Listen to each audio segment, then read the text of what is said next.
Being a parent is easily the most challenging leadership role I've ever undertaken, and anyone who's been around children can probably relate to how overwhelming it can feel sometimes to see your own choices, behaviors, beliefs, and fears reflected back to you in real time. I realized pretty early in my journey into parenthood that I needed to pay particular attention to fear. Not just my own fear, but the budding fears of my children that were coming from their growing awareness of the world and fueled by their innocence.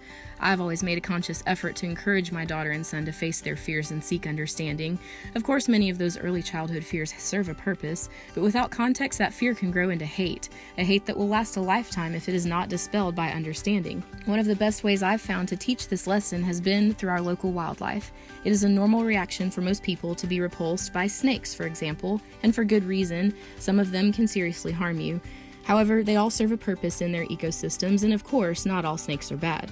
This has been beautifully demonstrated through the years as we find little garden snakes or big rat snakes around our property.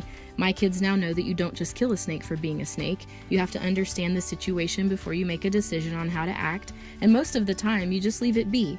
However, a few years ago I encountered a rattlesnake while working in the yard. It was surprising to say the least, and in that moment I had to make a decision. Let it be and risk the chance that the next time it was found it would be a child or a family pet, or kill it to eliminate the risk. This time I chose to kill the snake, but for me it was a very sad moment. It was in its natural habitat.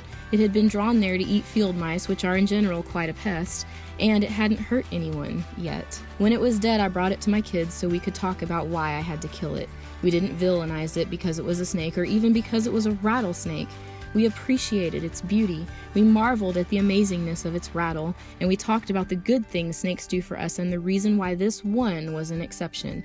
And that's the life lesson, isn't it?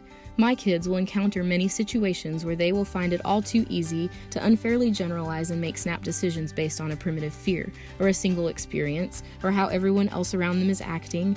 But when we know to stop, gather information, and seek understanding, the fear dissolves and logic takes its place. I hope they will always remember, not all snakes are bad.